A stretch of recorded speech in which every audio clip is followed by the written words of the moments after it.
It's another beautiful day here at Bogies. Today's gig was a little last-minute addition. I'm going to be running just levels for a band. They want to set up their entire stage and build their own mix, but they just want somebody to run the levels in between. This is not something that I would normally do, but I was the one that reached out, and it just happened that they needed somebody, so they asked.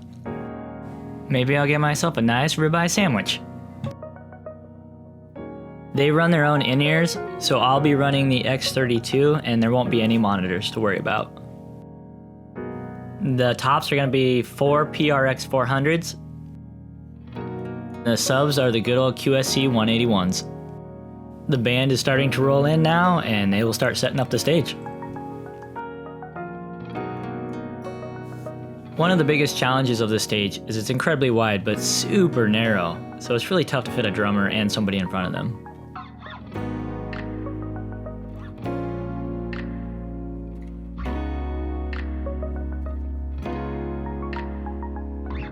We are discussing layout options for the stage.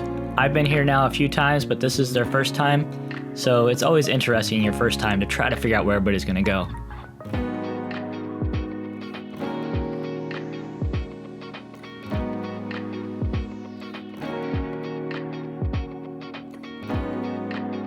I will say this, it's nice that the entire band helps each other out load in.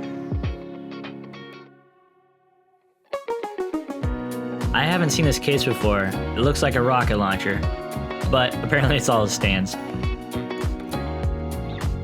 This is Adam, and we are discussing how he wants to do this setup tonight. Because it turns out they're running a PreSonus mixer, and he's thinking he doesn't want to do double mixes, so he's just going to run his PreSonus straight into the X32 board. I don't have any experience in the PreSonus app, but if he dials everything in good for the Soundcheck, really, I shouldn't have any problems. It is not ideal to hook your mixer into another mixer, but in this case, we can't hook up to the house system without it, so it's just what we're gonna have to do. What I'm gonna do is go through and make sure that there's no EQ, no compression, nothing on the channels that they're gonna be using as input. I wanna keep it as level as possible going into here so that most of the adjustments can be done from their PreSonus. I'm using the iPad to double check because it's a lot easier to get a quick overview of the whole system. And here's their mixer, it's the PreSonus Studio Live 32R. Let's take a look at the bass player's rig. Looks like he's using an Ampeg cab with a GK head.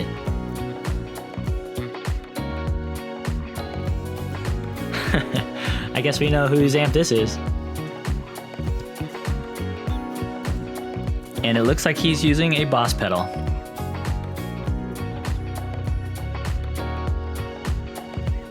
One of the guitar players is using a combo amp mic'd up with a Sennheiser.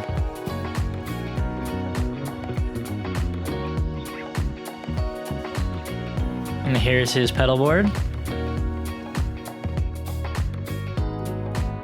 The other guitar player is using a good old Fender Deluxe. Here's his pedal board. I would have recorded his guitars, but they were in the dark and the video didn't turn out. Oopsie. He is also going to be playing a couple keyboards tonight. And this is a really good looking drum set. That red looks really nice. He's got an AKG for the kick. And pretty much the standard in town seems to be these Sennheisers for the toms. What's your favorite mic for toms? And a pair of overhead mics. I won't need these for this room, but they really just want them for their in-ears. And speaking of in-ears, there you go. Like I was saying earlier, Adam is going to be running the Soundcheck. I have my iPad just to make sure that the signals are coming through correctly in the X32 while he adjusts on his side. Here's the bad news. We are running behind and Soundcheck is being cut short. He's having an issue where the system is really bright and the singer is starting to feedback quite a bit when you turn him up. Unfortunately, they need to start right now, so it looks like I'm gonna have to do my best in a software that I am not accustomed to using.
Well, we survived. That first set was incredibly rough for me. I was dealing with that feedback right away. What I was running into is I needed way more volume on one of the singers, but they were switching singers, so I couldn't just focus on the feedback of the one person when they were switching out. I did have a gal approach me and say I needed to turn up the singer, and I told her that I was working on it, and it was just a lot of adjustment that I had to get done. A few songs later, she did come up to me and let me know that it was 100 times better. I got there, but it still wasn't ideal. So what did I learn?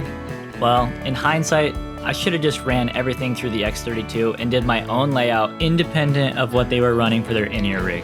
I did the best I could in a program I wasn't familiar with, and I was really just supposed to run levels for the night. Adam was really nice and easy to work with, and the band did a really good job tonight. And once I got the sound issues fixed, it was a really good show.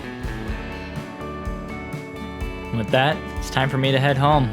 Thank you for joining me in this video, and I will see you at the next gig.